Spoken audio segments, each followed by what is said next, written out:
On a muddy lane in fields outside Manchester, protesters huddle against the cold and damp. The small camp has been here since November, and this is why.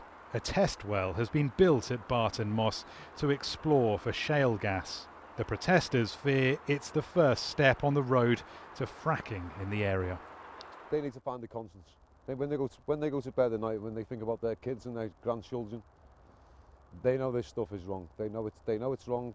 They know it's just about money, and that's all it's about. But the UK's government doesn't agree with Joe. It wants a fracking boom to stop this country's reliance on expensive energy imports. Cash and tax incentives are being offered to hard up local authorities that approve shale gas exploration.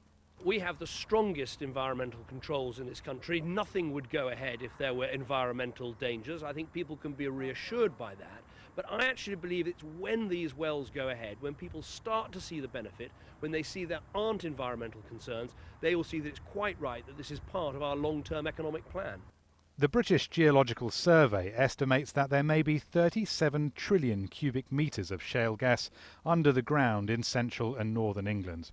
Total is to pay $50 million to explore 2 licences near Gainsborough in Lincolnshire. But most UK shale exploration is in the hands of smaller firms such as Driller and iGas, which have permits to drill in the northwest. As the protests last year in Sussex show, local opposition can be strong. Some fear water and land could be contaminated with chemicals, as well as an increased risk of small earthquakes. Protest camps like this one are still very much a rarity in the UK, and that's because the whole fracking industry here is still very much in its infancy.